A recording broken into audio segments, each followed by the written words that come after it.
on the side as the image shows here. And then there's the Sony logo at the top. And on the opposite side, we've got the 8K, the 4K 120, and the HDR logos. Now on the top, we've got a handle, which is part of the box itself. So that'll be useful if you're collecting it from a store. Looking around the side, we've got the PS5 stood up here, and that's with the DualSense controller again. And then on the back, we've got the console laying flat this time. And this has got another slogan here that says, "Play like never before." And then there's a few highlights for the console, including the custom CPU, the SSD as well, which is 825 gig. And that's kind of it for the box, really. So it kind of says what it is. Right, well, let's get this opened up. This is something I've been dying to do. So let's open it up and see what we get included in the box. So there's a box inside the sleeve. So we need to slide this off. And then you've got the PlayStation logo. So there's a little black PlayStation logo on the white box. No other branding at all on this cardboard box. Then inside this box, we've got some paperwork, which I should probably read. Then straight onto the DualSense controller. So as we know, it's a whole new design this time in both look and feel. Wow, so first impressions on this controller. This feels really good. It's heavier than I was expecting, but it feels kind of like well weighted as well. We will definitely take a closer look at this in a couple of minutes though. And this is the power cable. Again, no power brick or external bulk at all. It's literally just this lead and the plug. Some more paperwork here, including the setup instructions. And then onto the other side of the box. So this is the stand. Now this is what you will need to use, whether you're lying it flat or you're standing it up. So it's got a dual purpose. But I'll show you how we install this a little bit later on. And this is the HDMI cable, and it's actually the much talked about HDMI 2.1. So if you're wanting to make the most of the higher frame rates, which is obviously 120 if it's supported on those games, and your TV and your monitor support it, then this is definitely the cable that you'll want to use. And something I missed before, this is the USB-C to USB cable, and you'll be using this to charge your controller, or at least the first time you set it up, you will need to use this cable. Right, well that's all of the extras that's included with the console, so these are them laid out on the table. So now let's take a proper look at the PlayStation itself. So let's slide the console out of the box and we'll get it unwrapped. So here it is. So it's big. Now it's clearly bigger than any other console that we've ever had before. I'll show you an example later. I'll compare it against the PS4 Pro. But do you know what? It's not as big as I was expecting. So we've got a black and white theme going on. We've got the white plastic plates on either side, which are removable as well. So I expect in the future we'll be able to swap these out. Then we've got the centerpiece, which is black, but it's also kind of like a dark blue, I'd say. I wouldn't say it was jet black at least, but it's very glossy. So it will definitely show dust and fingerprints really, really easily. The white plates though, they are matte finish. Now this will hopefully hide those fingerprints. Now I love the look of this. It's really clean. The PlayStation logo on the front is actually, that's cut out. So it's actually a hole rather than being a sticker or painted into the plate. Okay, so then on the inside of the plates, you can see here that there's a Sony logo, which is obviously really neat. And then if you look really, really closely, you can see that it's textured. So the inside of these plates are textured and they look quite rough. But if you look even closer, they're actually made up of really, really small PlayStation icons. So the detail, this is just underrated. It really is. Something that most people probably will never ever notice. On the front, there are two buttons. You've got the power button, which obviously both versions of the PlayStation 5 will have. And then there's the disc ejector button, if you obviously go for the disc version. Then next to that, we've got the disc slot, which is a Ultra HD Blu-ray drive. So it only plays PS5 discs, obviously, but it also plays 4K Blu-ray discs and PS4 discs as well. And then you've got a USB Type A and a Type C port as well. Around the back, we've got the vents, which are also across the top. So this will definitely make a huge difference in keeping the console cooler this gen. So first impressions on the overall look of the console, it looks awesome. Honestly, I really, really like it. Now, I know there were memes floating about that it looks like a router, but I'll tell you what, it looks a lot better in person than any photo or video that I've seen, which obviously doesn't help you because you're literally watching this video now. So whether you're standing it up or you're laying it flat, you will need to use the stand that's included with the console. So this is it. So it literally spins around and it reveals a screw underneath, and you'll need to use this screw if you're standing it up vertically. So it just pulls out and then you remove the cap from the underside of the PlayStation. You line the stand up, you screw it in, and that's it. And it's pretty sturdy as well. Or if you're laying it flat, there are no screws required at all. So the screw can go back into the stand and you can put the cap back on the bottom of the PlayStation. So you just need to line the stand up with the icons on the back of the console. So they just line up with the two squares on either side. And you can see here how it kind of lifts the console very slightly off the table. I guess it will give it better ventilation and it will definitely keep it straight as well. Looking at the available ports, so we've already got the USB Type A and the Type C on the front, but around the back we've got the power cable port, we've got the HDMI port, we've got the Ethernet port, and then we've got 2 USB type A ports. So that's it, but plenty here for plugging in your charging dock and your camera. So for reference, I thought I would compare the PlayStation 5 alongside my PS4 Pro, and you can really see the difference here in size when they're side by side. So stood up, it's a lot taller than the PS4, maybe 50% higher. It's also a lot thicker as well. So when you kind of look from the top, you can see here that the PS4 looks pretty small and pretty slim in comparison. Laying it down, again, it's a lot bigger. The only dimension really where the PS5 is smaller is the depth of the console. So yeah, it's pretty big, especially when comparing it side by side with the last gen PlayStation. Now let's take a look at the DualSense controller. Now this is something else, it really is. Seriously, this controller is awesome. Now I'm not just talking about the looks, obviously it does look different, but I'm talking about the haptic feedback and the adaptive triggers. Now it feels perfectly weighted, so I know I mentioned that earlier, but it's got a nice grip to it. So the texture on the back, it's rougher than being smooth like the previous gen. And if you look really, really closely, the texture as well is made up of the same tiny PlayStation icons that we see on the inside of the console.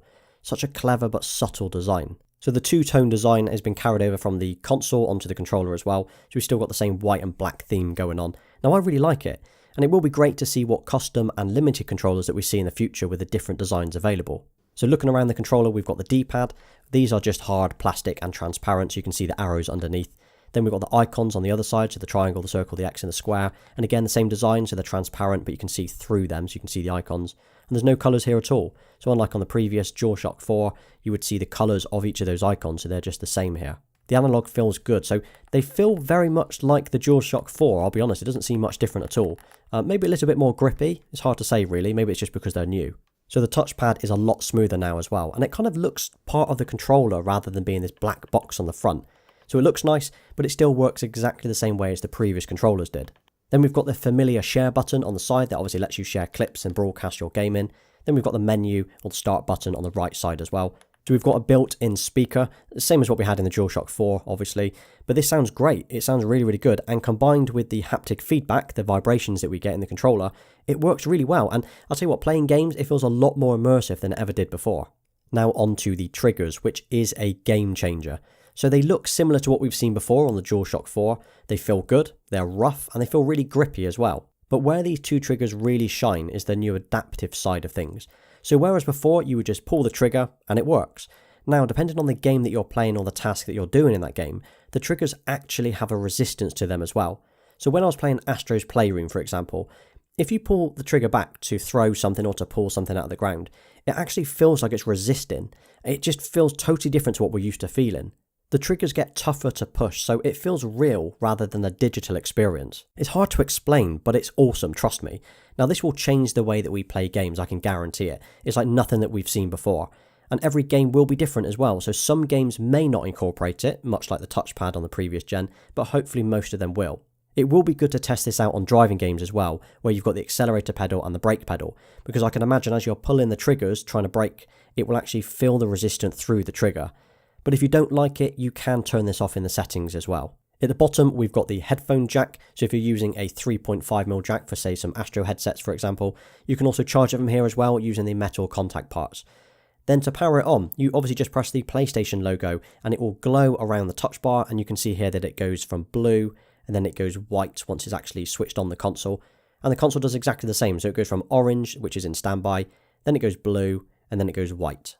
And this is it compared to a DualShock 4 controller. And the funny thing is, I've always liked the DualShocks. They look great. This is probably my favourite one, the 20th anniversary edition.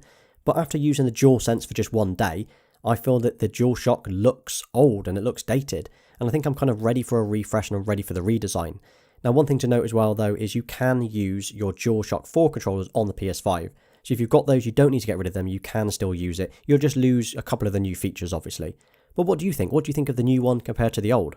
So as this is just a quick unboxing and a first look at the console, I'm not going to go through the full setup, but I'll tell you what, it's really, really easy. You turn it on, you download and open the PlayStation app on your mobile phone, you can scan a QR code on screen, and then it will just log your console straight into your profile. Now there will be some updates to do for both the console and the controllers that you've got, but it doesn't take long at all, and then you can jump straight in and have a look around the dashboard. But the first thing you'll notice when you do power it on is it's so quiet. It's like whisper quiet. It's got a very low whine to it, so you know that it's on, but it's silent. It sounds great, to be honest. And this is it. This is the new PlayStation dashboard, the new user interface, which is really, really nice. So it's clean. It definitely looks a lot different to what we've been used to seeing over the last, 10 years or so. But it's great to see that it's had a complete overhaul as well. So I've already got a few games downloaded, which I've been playing over the last couple of days, and this is where they show up. But what's awesome about the dashboard now is when you navigate through the games and you click over each icon, it plays a different sound or a different theme. So as I move over these games now, you can hear the different tunes that it's playing.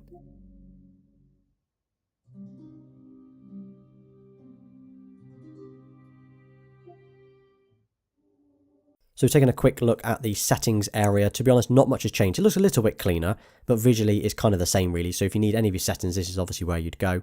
Then if you hover over your profile picture at the top corner, this is where you can change your online status.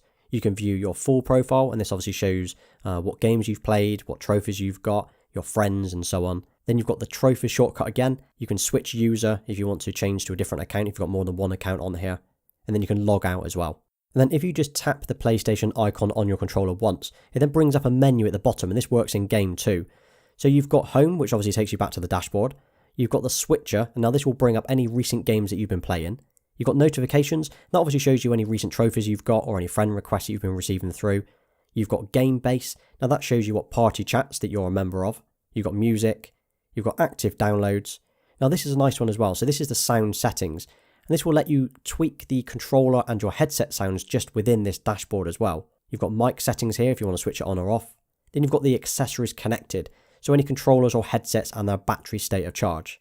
And then you've got the power button at the bottom. This obviously is where you would put it into rest mode. So the games, the reason that you obviously buy a next gen console. And from what I've played so far, I'm absolutely loving it. So it comes with Astro's Playroom installed straight out of the box. So you don't need to download it, you don't have to wait for anything, you can just turn your console on, do your updates, and then you can play this game straight away. Now you really need to play this game first before doing anything else. And the reason for that is it really shows off the DualSense controller's capabilities, and it shows you everything. So you can feel the haptic feedback, you can feel the triggers, you can feel the vibration, you can feel the touchpad, you can do everything. So my recommendation is the first thing you do when you get this console is play this game first. Then we've got loads of other new games as well, like the new Spider-Man. Now this looks absolutely stunning. So I've only played one level on this so far, I played it last night. Now if you played the original Spider-Man, you'll notice it looks very, very similar, but it plays so well. So I was a huge fan of the first one. It's also an easy plat as well, so if you're into that sort of thing, you'll definitely want to play this new one. Just bear in mind this is quite a short story, so I think it's about 8 to 10 hours is what I've read online, but it looks great, so it's definitely worth a play. But there are so many other great games as well that are coming out, or they're already out as well. So this week we've got the new Call of Duty Cold War, we've got Dirt 5, we've got Sackboy, we've got Demon's Souls, and obviously then we've got other games that are already out as well, including Assassin's Creed and Watch Dogs. And on top of that, more than 99% of the 4,000 PS4 game library, that's playable on the PS5 as well, so there are plenty of games to play. And then if you have PlayStation Plus, you get free games every month as well. And that reminds me actually, so the new PS5 game that's called Bugsnax, that's free this month on PSN. So make sure that you add it to your library. Even if you've not got a PS5 yet, if you think you might get one in the future, make sure you add it to your library now because you'll own it forever. Okay, so that was a quick look at the PS5. Well, it was supposed to be a quick one, but I got carried away again. But I like it a lot. I think it feels and it looks like a next-gen console. It's got the looks, the speed, the games, and this awesome, awesome controller. There's so much more I want to share. This video could go on for about 3 hours if I actually carried it on, to be honest. But I will do a follow-up video. If I get enough interest in this one, I will definitely do another video. I'll tell you what, if you've got any questions at all in relation to the PS5, anything at all, drop it in the comments. And what I might end up doing is I might do a Q&A just based on this console alone. And if you're interested in the Xbox Series X instead, I did an unboxing and a first impressions on that a couple of days ago as well. And what I might do as well, again if I get the interest, I might do a comparison of both the PS5 and the Xbox Series X and kind of tell you my thoughts on both and which one I would prefer or which one I would go for if I was to only use the one. So you've just made it to the end of this video. Thank you for watching, I really appreciate it. Now please don't forget to like the video, and if you drop a PS5 with a blue